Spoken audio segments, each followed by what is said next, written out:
Probably every mobile developer wants their game to get the most downloads, reach huge milestones like 1 million, 10 million, maybe even 100 million. However, some games went even beyond that, getting over 500 million downloads, heck even over 1 billion. So which games have passed these numbers? In this video we're gonna be taking a look at some of the most downloaded mobile games of all time. Before we get into it though, I need to set up some rules. First of all, I'm gonna be only looking at Google Play statistics. The reason for that is that pretty much not even a single game has their combined downloads from both the App Store and Google Play Store listed anywhere. So best I can do here is look at the rough estimates Google Play can show. Second, because of what I just said, this won't be an ordered list from lowest to highest, and instead each game will be thrown into a range from 500 million to 1 billion or to over 1 billion. And with that, let's get into the first game.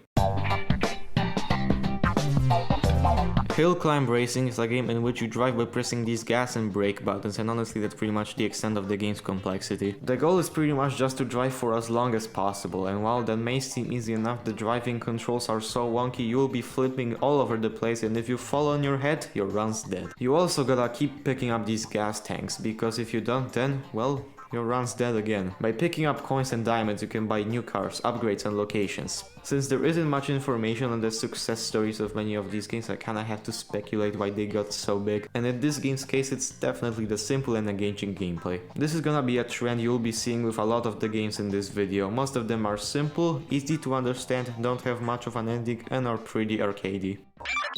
8-ball pool. I mean, what can I say? It's f***ing 8-ball pool, man. I'd say there are two main things that contributed to the game's success. One being that it's f***ing pool and everyone knows how to play it and probably likes it. Unless there's like an 8-ball pool hate group that I'm not aware of. And that it can be played online against other people. Playing pool against an odd robot is pretty fun, but most of us probably don't just have a pool table lying around, so I guess this is an acceptable alternative. Also, since this isn't real life, you can easily aim your ball and the game will tell you where it's gonna go. So unlike in real life, you don't need epic aiming skills to do well, meaning it can be easily enjoyed by everyone. Poe. Or Pooh? I don't know how to pronounce this game, but anyways, this one is a pet simulator. And you gotta take care of a literal piece of shit. Well, it's not canonically confirmed to be a piece of shit, but I mean, just look at this thing. Right? Also, man, it feels kinda stupid to explain games that probably everyone knows about. You can customize stuff, play minigames, play with friends, and even go outside. Finally, a game from me! The game's art style always threw me off though. Like, man, this shit looking like it was made in Microsoft Paint. So why did this game do so well? Maybe people used it to practice before becoming parents, I don't know. I mean, according to this random article I found, that's sort of correct. I think it's fair to say that mobile is the best platform for pet simulators like this. You hop on your phone, open the app, do a few simple tasks, maybe play a quick minigame or two and move on with your day. Since your average pose session can last like 5 minutes, you probably wouldn't want to wait 10 years for your PC or console to boot up just so you can wash a dirty potato. Once again, the game is simple and engaging. Both games from the Temple Run series, Temple Run and Temple Run 2, got over 500 million downloads, and as far as I can tell, this is one of two game series with at least two games being downloaded over 500 million times. Both have simple and addictive gameplay without a real ending, where you run endlessly, then swipe to turn, jump, slide, discover different environments, use amazing powers to cheat death, run for your life. Damn, the stakes in this game are crazy. Both games are very similar, but the sequel has better graphics, more stuff, and is still supported, so there's not much of a reason to play the first game anymore except for nostalgia, I guess. You can use coins to buy characters, power-ups and other fun goodies. Also, it's really easy to tell which game is the original and which is the sequel just by looking at the main screen. In the original, every menu option is sort of carved into the ground. It blends in with the environment and it feels like there's no clutter, while the sequel has buttons all over the damn screen. This is something that's present in pretty much every mobile game these days, with buttons all over the place, some random events, free stuff for watching an ad, etc. These older games have, in my opinion, much nicer menu setups, and it's unfortunate that we don't see this as often anymore. There are 4 My Talking games that got over 500 million downloads. Holy cow! Those games are My Talking Tom 2, My Talking Angela, Talking Tom Cat, and Talking Tom Gold Run. This is also the second game series with more than 2 games with over 500 million downloads. If you're wondering about My Talking Tom, then we'll get back to it later. The first 3 games are of course pet simulators, very similar to Poe, but with more features and actual graphics. What else can I add to this? I mean, you can clean the cats, feed them, make them sleep, play with them, make them shit, really the sky's the limit. The fourth game, Talking Tom Gold Run, is just an auto runner and in many ways a rip-off of Subway Surfers. But compared to Subway Surfers, this game adds some new stuff to the mix. For example, with the gold you find all over the place you can build stuff, like upgrading your home for instance. So why did these games blow up? Kids. I don't think I need to elaborate much on that.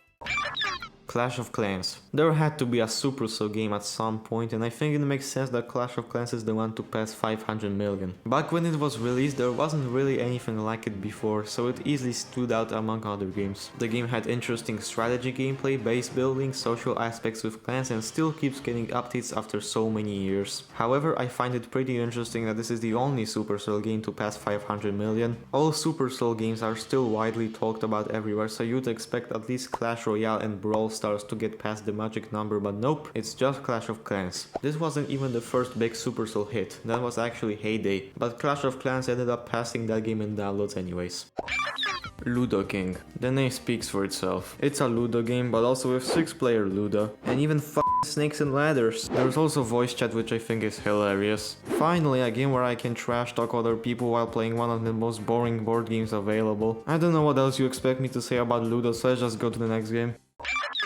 PlayerUnknown's Battlegrounds Mobile. I don't know about you, but in my humble opinion it's pretty damn weird how shooters have blown up on mobile. Sure, they are easily accessible shooters you can play anywhere, but the controls are always just awful. Like, I don't know, I just can't stand controlling 3D games on a phone. But maybe that's just me. After looking at other people playing this game, yeah, it's probably just me. Like, how do you do that shit? Anyway, PUBG is of course a battle royale, so basically you fall from the sky on the map, search for loot, and defeat everyone else to be the last man standing. For mobile standards, this game also has pretty great and realistic graphics. One key thing that helped it get so big is, well, being PUBG. The original PUBG pioneered the battle royale genre, and porting such a huge game to mobile, it just made sense. And looking at the numbers, well, this decision definitely paid off. Mobile Legends Bang Bang, the biggest mobile MOBA and one of the biggest MOBA games overall, and a ripoff of League of Legends EP. 2 teams of 5 face off, trying to destroy the enemy nexus or whatever it's called, you know the drill. Tons of characters to choose from, fast-paced and action-packed gameplay, and team cooperation are some of the reasons Mobile Legends and other MOBAs are so popular. It's hard to point out any advantages this game has over League of Legends now that Wild Rift exists, so I'm just gonna move on. Sniper 3D. Another shooting game, but this one's a bit different. In the offline mode you have tons of missions to complete, each being assassinating a specific target with a sniper rifle. And when you take a shot that will hit your target, you get this overdramatic effect with the camera following the bullet in slow motion, which makes every kill very satisfying.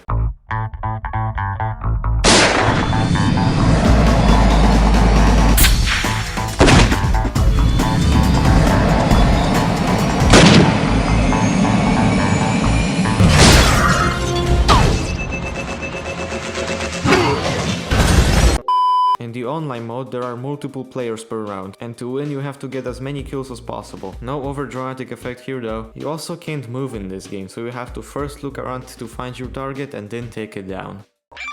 Fruit Ninja. Another one of the simple and engaging gameplay type games, and in this one all you do is slice fruit. Well, it's not as simple as that. If you miss a fruit you'll get an X, and if you get 3 of those you're out. Sometimes bombs will appear, and if you try to slice that in half then it's game over. The gameplay can also get pretty intense. Like if there's tons of stuff flying all over the place with bombs everywhere, that can get stressful. This game is also super satisfying, and I think it's for 2 reasons. Firstly, the fruit getting sliced in half with the juice flying out is pretty fun to look at. Secondly, the sound design here is absolutely perfect. From the slicing of fruit to the sword slashing stuff, it all sounds super satisfying. I'd say the satisfaction you get from this game is one of the key factors to its success.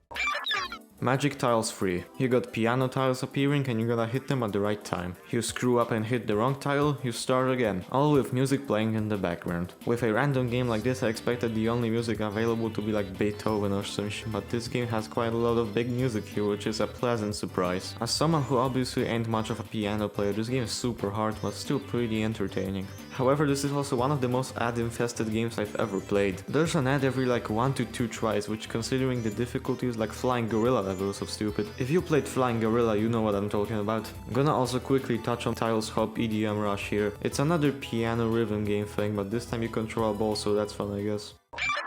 Minion Rush. Guess what, it's another autorunner, heck yeah! Compared to other autorunners in this video, this one is probably the best graphically, which by the way feels really weird to say. What else does this game have compared to other autorunners? Well, minions, that's for sure. I mean, everything I could possibly say about this game I've already said on the previous autorunner, so let's just move on.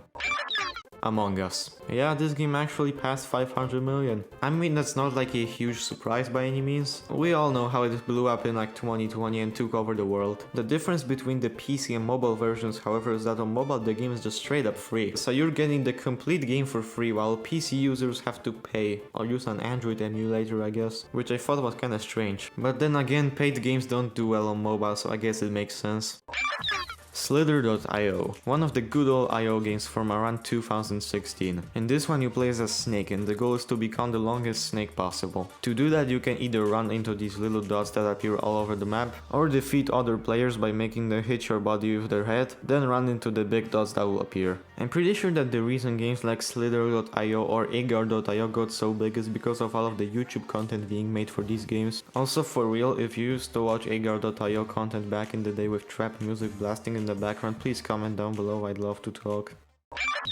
Roblox. I don't even know what to say here, like man, it's just Roblox. You know, you just join random experiences and do stuff and that's it maybe. Of course it started out on PC and porting such a huge game to mobile, it made sense. I don't know what else to say about this one, so I'm just gonna leave it at that. And that just about covers all of the games with over 500 million downloads. Now time for games with over 1 billion downloads. There are currently 4 games that have over 1 billion downloads, one of them being the previously mentioned My Talking Tom. You all know the drill by now, play minigames, eat, sleep, piss, it's just like real life. So what makes this one different from the previous games? Well, I'm pretty sure it was one of the first My Talking games with more features, and honestly I can't think of anything else. Why did it get so big? Well, pretty much just kids again. Like come on, kids love this shit.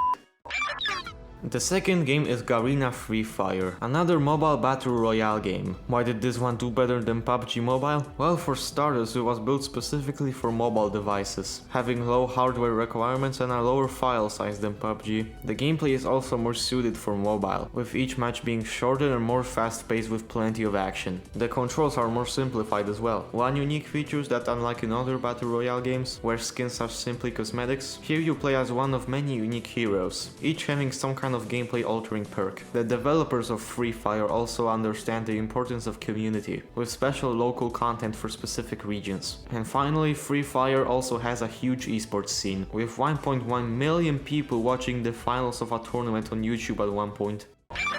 The third game is Candy Crush Saga, the king of match-3 games made by King. Some jokes just write themselves, don't they? This is like the one game that most boomers have probably played at some point. So yeah, it's a match-3 game, one of the most basic ones too. Candy Crush has pretty much nothing special compared to other match-3 games on the market. So why did this match-3 game specifically do better than any other match-3 game? I guess there's, for example, different objectives for each level, competing with friends, and even using candy to tap into childhood memories. Well, at least that's what this article said. And finally, what I'm pretty sure is the most downloaded mobile game, Subway Surfers. Pretty much everyone has played this game at some point, so we all know how it works, but for consistency I'm gonna explain anyway. It's another autorunner. Jump, roll and move around to avoid obstacles and getting caught by the police. Simple, easy to understand and engaging gameplay, tons of characters to unlock, competing against friends, constant updates and a fun idea all contributed to the game's success. It wasn't the first autorunner by any means, but it was the first one to become this massive. Looking at the combined downloads though, it got over 3 billion downloads, making it pretty much the biggest game overall. So what did we learn from this? Well, most of the games have simple and addicting gameplay. There are 5 autorunners, 5 pet simulators, 3 shooters, and there wasn't a single Angry Birds game. Yeah, there's a bit of a common misconception that Angry Birds Classic got over 1 billion downloads. But Rovio counts Angry Birds downloads as the whole series and not just Classic specifically. So in reality, not a single Angry Birds game passed 500 million. Also, once again, I have to mention this. These are all rough estimates just from the Google Play Store. If we looked at both Google Play and App Store downloads, I'm sure there would be more games here. So that just about wraps it up for this video. If you enjoyed it, here's another video on match-3 games. I touched a bit on the topic with Candy Crush Saga, but if you want to know more, be sure to check that out. Also, don't forget to leave a like and subscribe, or share this video with anyone who may find it interesting. And have a wonderful day.